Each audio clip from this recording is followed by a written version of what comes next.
Kamu sendirian malam itu di rumah barumu yang belum selesai direnovasi. Lampu-lampunya bahkan belum terpasang semua. Kesunyian membuat tiupan angin dan derit-derit rumah terdengar mengancam. Sudut-sudut gelap mengundang pikiran macam-macam. Mendadak, pintu depan diketuk dengan lantang. Seorang pria asing berdiri di luar sana, bersikeras supaya kamu segera membuka pintu, karena dia bilang tadi dia melihat seseorang masuk ke rumahmu. Akankah kamu percaya dengan kata-katanya? Maukah kamu membuka pintu? Tergantung, mungkin pikirmu. Tergantung siapa yang di balik pintu itu. Maka kamu membuka slot jendela di pintu untuk melihat siapa di luar sana. Walau asing, tapi kalau penampilannya cukup meyakinkan, mungkin kamu akan percaya. After all, lebih aman berdua daripada sendirian di rumah yang memang udah bikin senewen sedari tadi. Tapi ternyata orang itu pucat, tampak liar dengan rambut gondrong, terdengar edan dengan kata-katanya yang semakin tidak masuk di akal, matanya cacat sebelah pula. Kamu semakin terperosok ke lubang dilema yang bisa-bisa berujung kehilangan nyawa.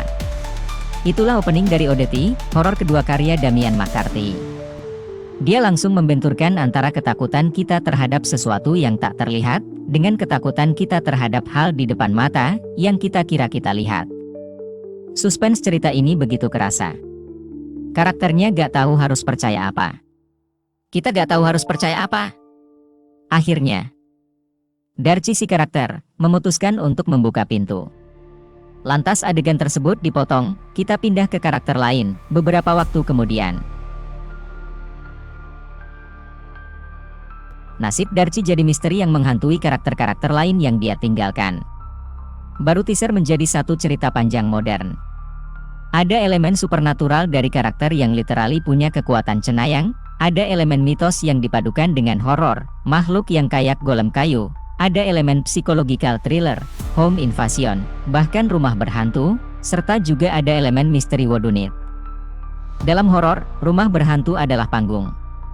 Set piece yang bakal jadi tempat karakter lari menyelamatkan nyawa, tempat kamera bermanuver membangun atmosfer, atau juga membuild up jumpscare dan penampakan lainnya, juga menjadi latar yang menambah identitas dan karakterisasi ceritanya itu sendiri.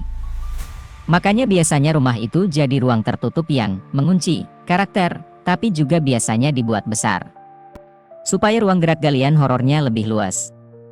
Rumah berhantu di ODT punya interior yang tidak biasa. Rumahnya gede, tapi yang actually digunakan sebagai panggung hanya sebagian kecil. Dan itu bentuknya basically cuma ruangan yang panjang, dengan balkon di atas. Ruangan yang benar-benar diset supaya sudut pandang karakternya cuma lurus, dan harus menoleh untuk melihat porsi ruangan lainnya. Ini ngasih sensasi seram tersendiri. Ditambah pula posisi pintu masuk yang ada di tengah set, sehingga siapapun yang masuk dan keluar pasti kelihatan, dan untuk mencapai pintu berarti mereka mengekspos diri mereka. Membuat diri mereka terlihat.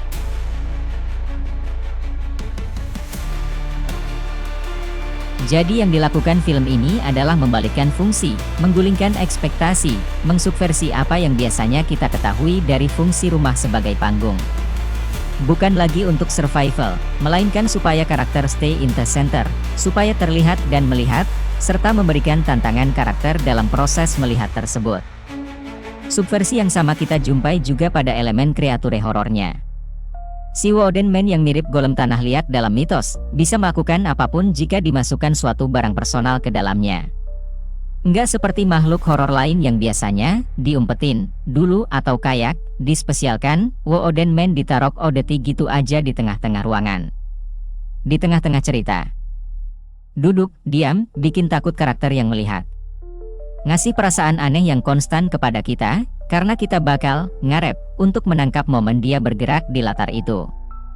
Perasaan semacam itu yang terus diincar oleh film, semacam dramatik ironi yang kita ngerasa waspada lebih dahulu daripada karakternya, dan juga semacam ekspektasi untuk melihat horor.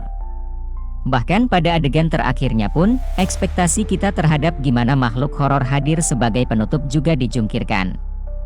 Berharap bakal ada jumpscare, film ini seolah menantang kita untuk meminta horor itu datang. Meminta makhluk kayu kayak manusia tadi itu bergerak. Film menantang untuk kita membuka mata. Untuk melihat. Soal mata dan penglihatan jadi tema berulang yang hadir di sepanjang cerita. Pria asing yang matanya cacat sebelah, mata yang rusak ia tutup dengan mata porselen. Kembaran Darcy, Danny, yang buta tapi bisa melihat hal-hal beyond normal dengan mata batin. Suami Darcy, Ted, seorang dokter di Asylum yang hanya melihat hal-hal logis dan menutup diri kepada hal supernatural. Odette menempatkan karakter-karakternya ke dalam situasi yang mengharuskan mereka memperlebar pandangan. Cerita sebenarnya berpusat pada Danny yang ingin menyelidiki kematian kakak kembarnya, maka dia, dengan segala perlengkapan cenayangnya, termasuk si Wooden Man tadi, menginap di rumah baru Darcy. Rumah yang kini ditempati Ted bersama pacar barunya. Danny dan Ted punya pandangan, kepercayaan, dan rahasia masing-masing. Odette adalah keganjilan. Baik itu tentang temanya, maupun juga tentang posisinya sebagai film itu sendiri. Sebagai cerita horor, ini perfect banget buat Halloween. Cerita yang benar-benar seram, dengan arahan yang kerasa banget pasionnya ke genre ini. Sempurnanya editing, desain, set piece, dan timing revealing membuatnya enak banget diikuti. Ditambah elemen-elemen horornya paket komplit.